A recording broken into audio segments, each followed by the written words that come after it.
to win the Broyles? Well, if you go back and look at the history of the Broyles and look at all the guys that were nominated and the guys that were actually won it, it's very impressive. What really goes down to this shows our players, the way they come together, leadership here at the university. It's more of a team thing for me. I think it is, but it's a great honor.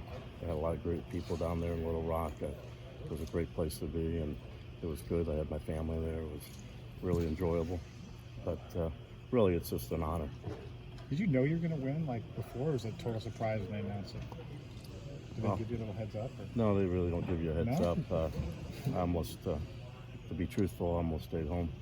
So I was forced to get on the plane and go on there and just to due respect for the Broyles and that. But it was hard after, the game you just went through, and then you got to turn around and head down to Little Rock. But no, they just they treat you just like everything else. You go through a routine, and you're there for maybe 24 hours, and they ship you back.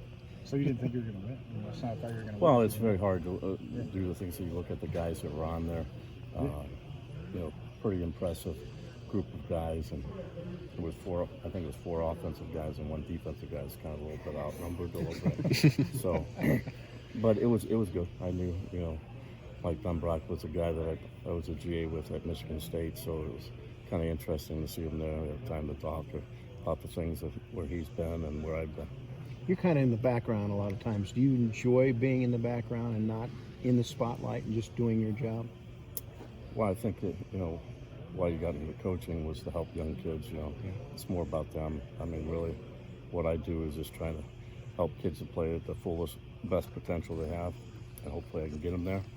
If I don't, it's kind of like a failure on mine. So some kids don't get it. Some kids do reach their full potential, but I never got into it for awards or anything like that. I'd just rather coach my guys and leave me alone. Sorry about that. You have several guys on the defensive side who could come back next year.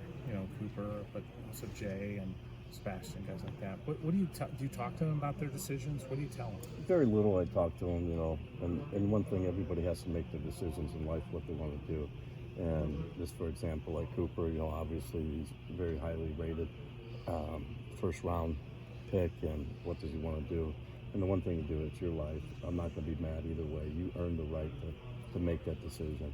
Other guys, you try to talk to them and say, hey, sometimes it could be your last time playing, in college ball, and, not everybody makes it in the pros. It's very rare.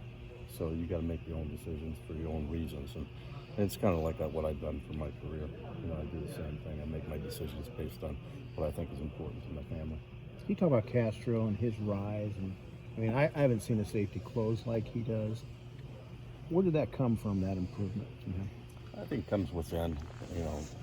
We watched him when he was in high school. He's a guy that's very active. And one thing, he's full go. Once he sees where the ball's going, he knows how to get there and knows what angles to take. And usually when he comes there, he gets in there with a good attitude of, wants to deliver a blow. And that's one thing. If everybody would do that, at all times, it would be really interesting, to see how we would be then. But, it's hard to do that every day, and he's just one of those guys that has it in him. He loves the game of football, and, it's a simple game. Tackle the guy with the ball, and he sees where the ball is, and he goes goes fast. I know it was a little bit about. Oh. Go ahead, Scott. I know it was a special teams play, but one of the players you recruited and was a backup, Cohen, entering this play in the championship game. What did you think when you saw it, not only live, but then, of course, on video? And maybe what kind of example does that set for, every single player who's ever played football before? Well, this is one thing I took out of it. And obviously, when I went down to Little Rock and they asked me about, well, who's number 4? And it was really interesting when I came back and I talked to Cohen about it. The first thing he said, hey, Coach, I missed the tackle. You know what I mean? And he's thinking right and doing right. And he has a, really good upside. I'm happy to, be able to have a chance to coach him for a couple more years. But he's really on the rise, and he's really doing a good job. And just the way you think and how you go about your work. And